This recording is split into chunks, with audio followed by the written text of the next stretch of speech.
नमस्कार मित्रांनो, एक्झाम जागर या एज्युकेशन यूट्यूब प्लॅटफॉर्मवर तुम्हा सर्वांचं पुन्हा एकदा स्वागत आहे. तर मित्रांनो, या आधीच्या सत्रामध्ये मी तुम्हाला एक प्रश्न विचारला होता आणि प्रश्न काय होता तर 2022च्या पोलीस ठाण्यांच्या वार्षिक क्रमवारीत कोणत्या पोलीस ठाण्याने प्रथम स्थान पटकावले आहे. आणि या प्रश्नाचं योग्य उत्तर आहे पर्याय क्रमांक 1 म्हणजे आस्का पोलीस स्टेशनने या क्रमवारीमध्ये प्रथम स्थान पटकावलेलं आहे. आणि आस्का पोलीस स्टेशन हे ओडिशामध्ये आहे. आणि तसेच यामध्ये दुसऱ्या क्रमांकावर ओडिशामधील गंगापूर पोलीस स्टेशन आहे आणि तिसऱ्या क्रमांकावर उत्तराखंडमधील बनबासा पोलीस स्टेशन आहे. आणि मित्रांनो, तुमच्यासाठी जो डेली प्रश्न असतो त्याचं कमेंटमध्ये उत्तर देण्याचा प्रयत्न करत चालत जा.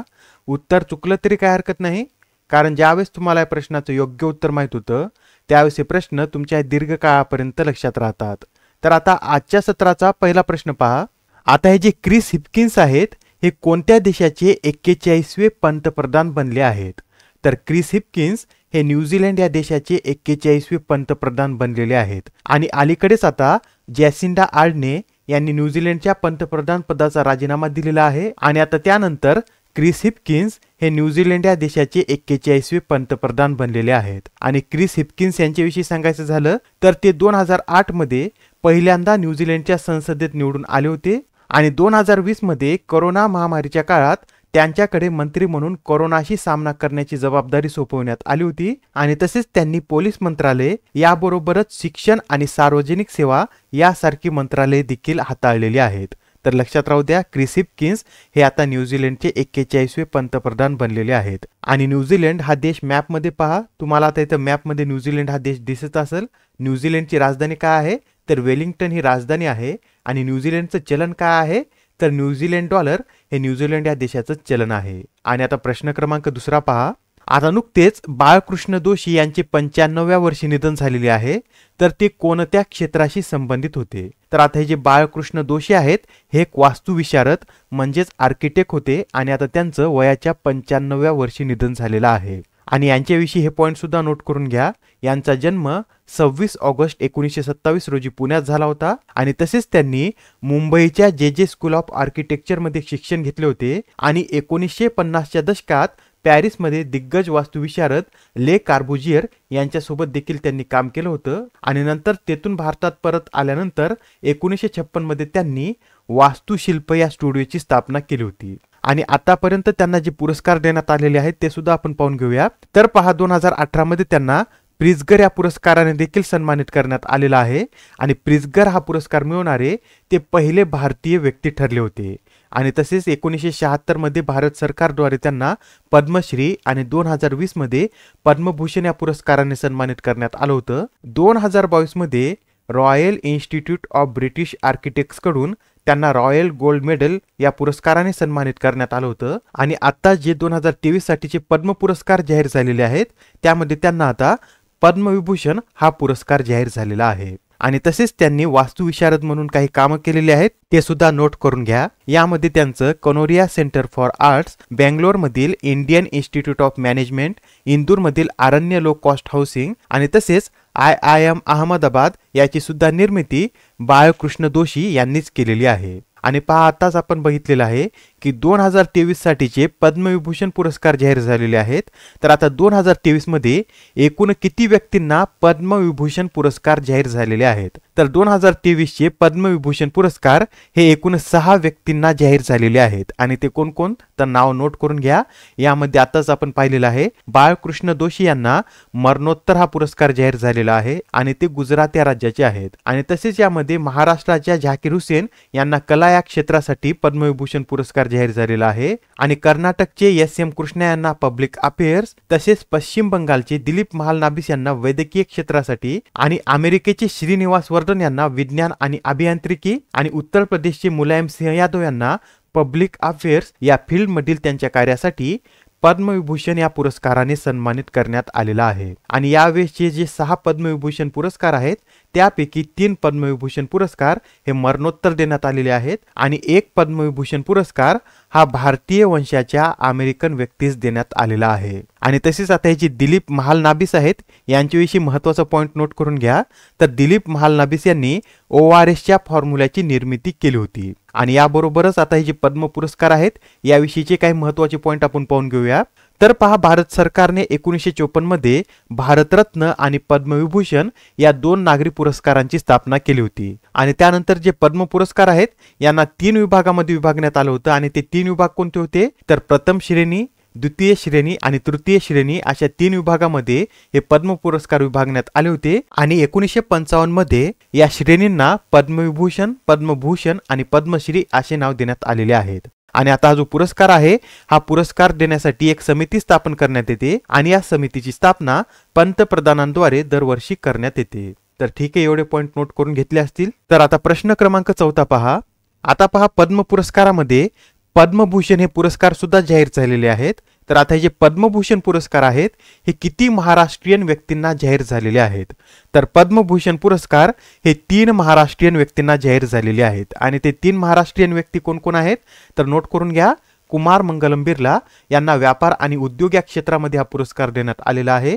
दीपक धर यांना विज्ञान आणि अभियांत्रिकी आणि सुमन कल्याणपूर यांना त्यांच्या कला क्षेत्रातील योगदानासाठी हा पुरस्कार जाहीर झालेला आहे। आणि हे तिन्ही व्यक्ती महाराष्ट्राचे आहेत। आणि पहा, 2022 मध्ये दीपक धर यांना एक पुरस्कार जाहीर झालेला आहे। तर तुम्ही आता खाली कमेंट मध्ये सांगा की दीपक धर यांना 2022 मध्ये कोणता पुरस्कार जाहीर झालेला आहे। आणि याबरोबरच इतर जे पद्मभूषण पुरस्कार आहेत ते सुद्धा आपण पाहून घेऊया। तर पहा, यावर्षी एकूण 9 व्यक्तींना पद्मभूषण पुरस्कार जाहीर झालेले आहेत। त्यापैकी 3 महाराष्ट्रीयन व्यक्ती आहेत आणि इतर व्यक्ती कोण कोण आहेत तर यामध्ये कर्नाटकचे SL भैरप्पा यांना सुद्धा हा पुरस्कार देण्यात आलेला आहे।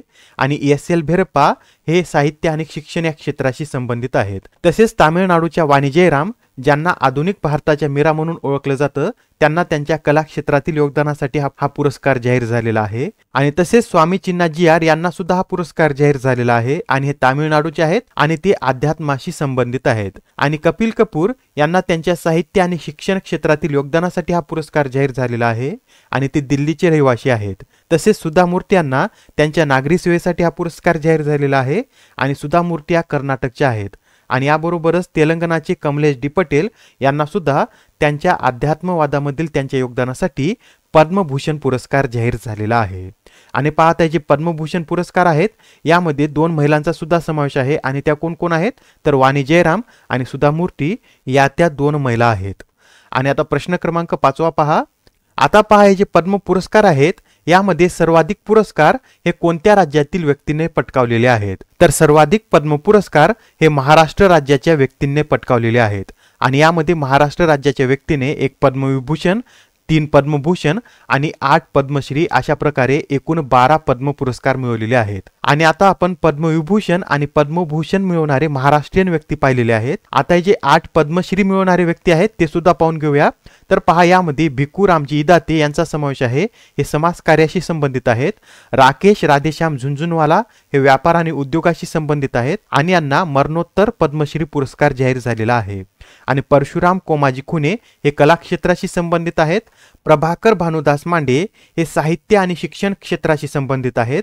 गजानन जगन्नाथ माने हे समाजकार्य, रमेश पतंग हे साहित्य आणि शिक्षण, रवीना रवितंडन या कला आणि कुमी नरिमन वाडिया या सुद्धा कला या क्षेत्राशी संबंधित आहेत। बरं, मग आता आपण पाहिलेलं आहे पद्मविभूषण 6 व्यक्तींना जाहीर झालेला आहे, पद्मभूषण हा पुरस्कार 9 व्यक्तींना जाहीर झालेला आहे। तर यामध्ये पद्मश्री किती व्यक्तींना देण्यात आलेले आहेत तर पद्मश्री पुरस्कार हे 91 व्यक्तींना देण्यात आलेले आहेत। आणि याबरोबरच यावर्षी एकूण 106 पद्म पुरस्कार देण्यात आलेले आहेत। त्यामध्ये 19 महिलांचा समावेश आहे आणि तसेच 7 पद्म पुरस्कार हे मरणोत्तर देण्यात आलेले आहेत। आणि याबरोबरच 2 पद्म पुरस्कार हे परदेशी व्यक्तींना सुद्धा देण्यात आलेले आहेत। आणि आता प्रश्न क्रमांक 6 पहा। आता नुकतेच पहिल्या इंडिया स्टॅक डेव्हलपर परिषदेचे उद्घाटन कोणाच्या हस्ते करण्यात आले आहे तर आता ही जी पहिली इंडिया स्टॅक डेव्हलपर परिषद होती याचं उद्घाटन राजीव चंद्रशेखर यांच्या हस्ते करण्यात आलं होतं। आता जे राजीव चंद्रशेखर आहेत हे कोण आहेत तर राजीव चंद्रशेखर हे इलेक्ट्रॉनिक्स आणि माहिती तंत्रज्ञान आणि कौशल्य विकास व उद्योजकता राज्यमंत्री आहेत आणि त्यांच्या हस्ते आता या पहिल्या इंडिया स्टॅक डेव्हलपर परिषदेचं उद्घाटन झालेलं आहे। आणि ही जी परिषद आहे ही नवी दिल्लीमध्ये 25 जानेवारी रोजी आयोजित करण्यात आली होती। आणि आता या परिषदेचं उद्दिष्ट काय होतं तर भारताची स्टॅक उत्पादने देशात तसेच इतर देशांमध्ये नेण्याचे मार्ग शोधणे हा या परिषदेचा उद्देश होता। आणि आता प्रश्न क्रमांक 7 पहा, भारताच्या तिन्ही सैन्य दलादरम्यान एमफेक्स हा युद्धाभ्यास आयोजित करण्यात आलेला आहे। तर आता हा जो एमफेक्स युद्धाभ्यास आहे हा कोठे आयोजित करण्यात आला होता तर आता हा जो एमफेक्स युद्धाभ्यास आहे हा आंध्र प्रदेश या राज्यामध्ये आयोजित करण्यात आला होता। आणि आंध्र प्रदेशमध्ये कोठे तर आंध्र प्रदेशमधील काकीनाडा येथे 17 ते 22 जानेवारी दरम्यान या युद्धाभ्यासाचं आयोजन करण्यात आलं होतं। आणि हा जो युद्धाभ्यास आहे हा दर 2 वर्षांनी आयोजित केला जातो। म्हणजे या आधी हा युद्धाभ्यास 2021 मध्ये आयोजित करण्यात आला होता आणि त्यानंतर आता याचं आयोजन 2023 मध्ये करण्यात आलेलं आहे।